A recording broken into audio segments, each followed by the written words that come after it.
That is for Lola. Okay? So there is a character out in front of this facade, but she is elevated up above you. You're gonna walk underneath her to get into the house. So we had to design what Lola was gonna look like. This is some of the sketches that we did. We wanted to show the burn and all the damage from the burn, but because her birthday is November 2nd, the height of Dia de los Muertos, we also wanted to fold in like the calaveras, the candy skull kind of makeup, and then we put it together with the costume design. So she has this kind of fiery appearance, which involves UV. So we did a makeup test recently. We took this prosthetic makeup. This is done by our makeup artist, Patrick McGee FX.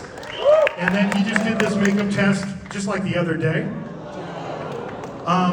So why am I doing her in a prosthetic? Because we do have ones of her in a mask as well. It's because I need her to lip sync. But most importantly, I need her to do a song. First time ever in the history of Halloween Horror Nights. Last year, I was at the event. I was hanging out. I was down by H-Lot. I was with my daughter, Isabella, Izzy, the girl who I had her AI search herself the other day, and she was really mad because it came up. She is known by the nickname, the girl who cannot be scared. And she was like, "What did you tell them?" And I was like, "It's AI, honey. It just made it up. It wasn't me."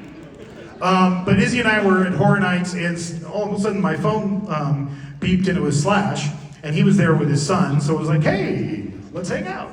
So we were hanging out and going through the houses, and at the end of the night, I was walking him to his car, and I went, and he just looked at me and he goes, "Next year." And I'm like, "Oh, okay, we're gonna have that conversation."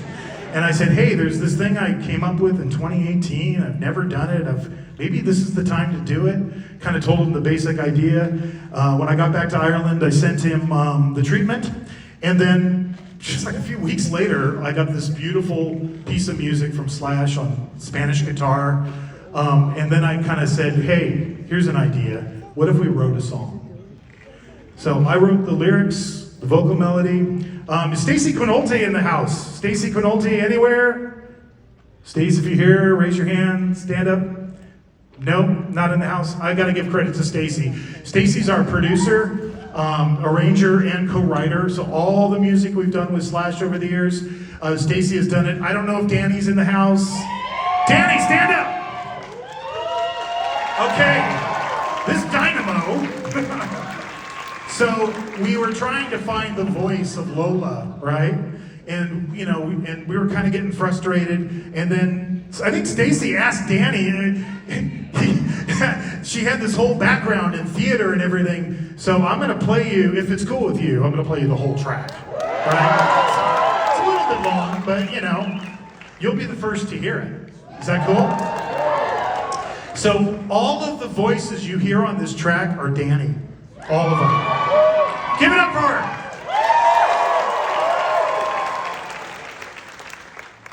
All right. 15 candles. Here you go.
kids, were you bullied?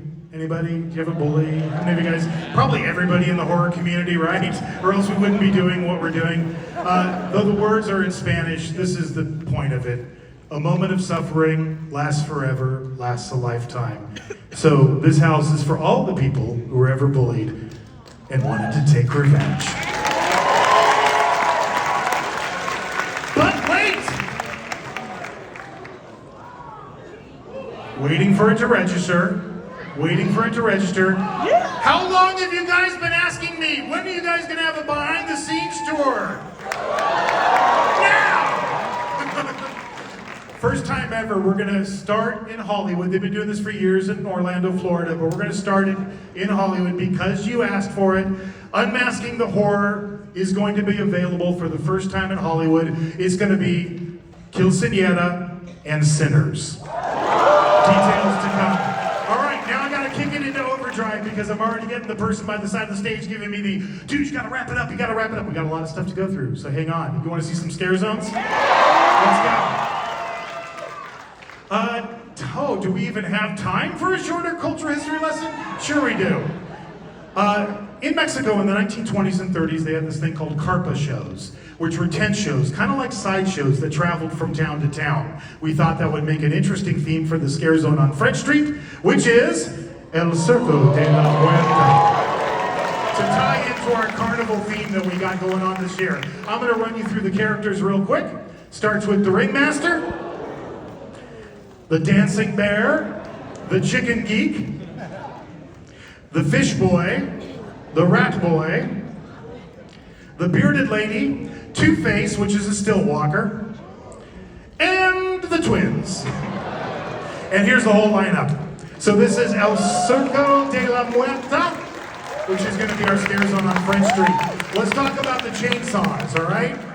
You guys know already that we announced Fort Nightmares earlier, which is New York Street, right? We kind of needed something to kind of visually blend in with that, and just in case a bunch of chainsaws went running through that zone. So we came up with hackers. Let me walk you through the looks. And this. And this. And this. And this. And this. And this. And this. And there you go. Last year we tried something new over by Studio Tour by the Rotunda. It seemed well received. You guys seem to like that kind of unexpected scare zone, so we're going to do a new one. It's called Blood Bog. This is Pat Quinn. Pat has been with us since the beginning. Pat Quinn, he's the guy who does all our scare zones and park decor. Pat always finds weird stuff and then like shows it to us and goes, hey, I have an idea for a scare zone. So in this case, this is the concept art that they put together for this zone. You see that big creature, and if we hit the next one. So Pat bought that and then created a whole character around it that we call the Spider Pirate. This zone has a lot of ghillie scares, but we wanted to kind of take ghillies a step further. So that's the looks for all our ghillie performers. There's actually more than this. But wait, there's more. We also have what I call HHN's character encounters or experiences. And these are just the places in the park where you don't expect to see anything, but something shows up. So, for example, Murder of Crows. The crows are back in town, so you're gonna see your favorite crow characters that we've had like the last several years. Baby Crow will be back as well. We have some new looks for our grounded crow characters, created a whole new look for them. That's their look. And then just for fun, because there's the escalator, you know, and people are always taking pictures of that lay-down yard we have next to the Ozzy Osbourne house. And they're like, look at all that Egyptian statues. They're doing an Egyptian thing. No, we're not. We just took the Horus statue, put a beak on it, and painted it black. Instant crow. We also have Shriek of the Banshee, and this is to bring back a type of character that we did several years ago. We haven't done it recently, so four-legged still walker. This is kind of around the decision hub before the fast ride. That's the sculpt for that character. See this guy walking around today? Hami Kuma will be back as well. In the Universal Plaza, which is Dia de los Muertos. This is the new look of our Stillwalker characters. They're going to be in the plaza. And that's it. That's everything. I have nothing more. Or am I forgetting something? Or should we say someone?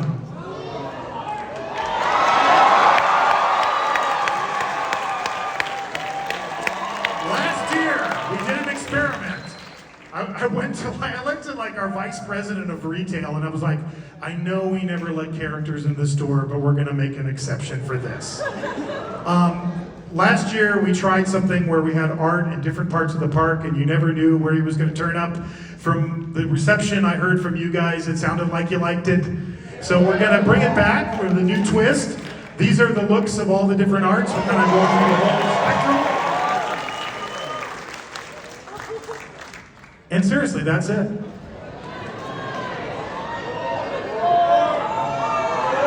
Really? What possibly more could I do for you?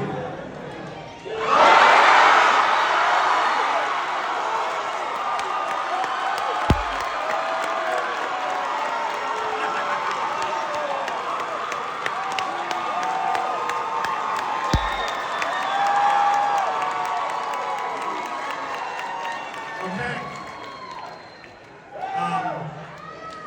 Again, credit where credit is due. Somebody on X sent me a video of Curry talking about Halloween Horror Nights, right? And I was like, oh, that's interesting. He was just talking about how he's a big fan of Horror Nights and he comes every year. And I'd just seen Obsession, and Obsession's a great film.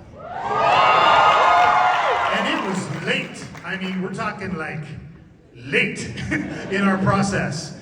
But we rallied the troops. So I'm not going to give you all the details today. But what I can tell you is Nikki is out there somewhere. You kind of got to get into like a Where's Waldo type mentality. She's out there somewhere.